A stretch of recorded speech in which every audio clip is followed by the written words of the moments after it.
हरे कृष्णा कृष्णा कृष्णा हरे हरे, हरे राम राम राम हरे हरे। हरे कृष्णा कृष्णा कृष्णा हरे हरे, हरे राम राम राम हरे हरे। हरे कृष्णा सभी भगवत प्रेमियों को स्वागत है आपका आपके अपने YouTube channel Prabhupada preaching centre Akhnoor में। प्रिय दर्शकों, वर्ष 2025 की 12वीं एकादशी आ रही है। आषाढ़ मास कृष्ण पक्ष दिनांक 22 जून 2025 रविवार को इस एकादशी का नाम योगिनी एकादशी है। व्रत का पारण समय अगले दिन यानी कि 23 जून 2025 सोमवार को प्रातः 5:19 से 10:02 के बीच में रहेगा। इस संदर्भ में रविवार 22 जून को प्रभुपाद प्रीचिंग सेंटर अखनूर में योगिनी एकादशी पर विशेष कथा एवं हरिनाम कीर्तन का आयोजन किया जा रहा है। शाम 7 बजे से 9 बजे के बीच में रहेगा। आप सभी को भाव भरा निमंत्रण है। प्रिय दर्शकों, अब संक्षेप से मैं आपको योगिनी एकादशी की कथा एवं महिमा का वर्णन बताती हूँ। योगिनी एकादशी का व्रत सभी प्रकार के पापों का नाश करने वाला है। ये एकादशी रोगों से मुक्ति, दुखों से छुटकारा और मोक्ष की प्राप्ति में सहायक मानी जाती है। इस व्रत को करने से 80,000 ब्राह्मणों को भोजन कराने के समान फल प्राप्त होता है।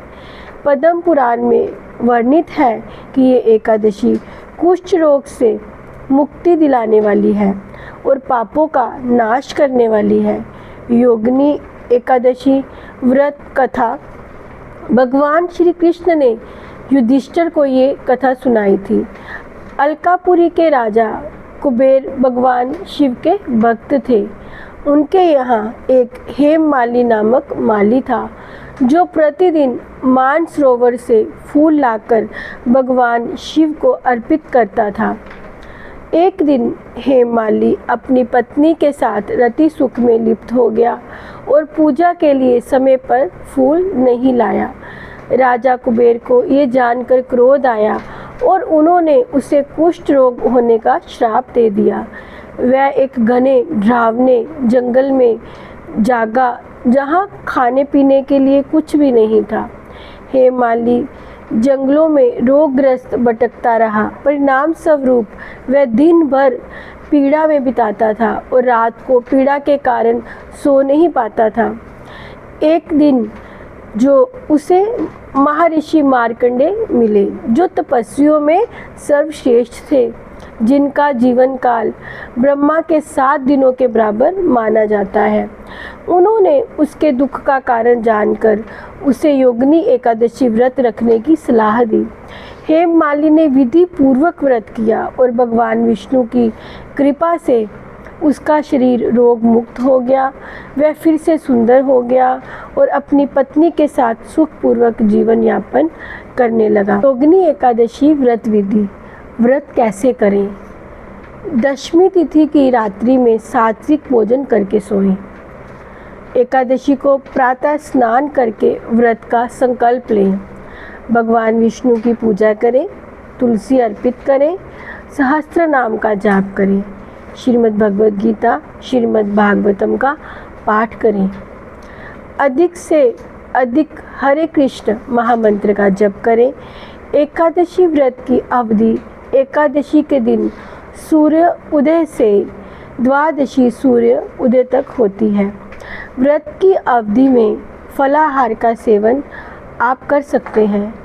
किसी प्रकार का अनाज, प्याज, लहसुन ना खाएं।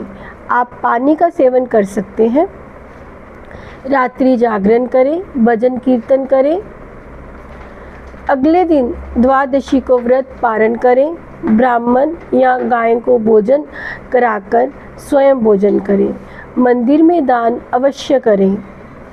योगिनी एकादशी का व्रत ना केवल पापों से मुक्ति दिलाने वाला है, बल्कि ये शरीर, मन और आत्मा की शुद्धि का भी माध्यम है।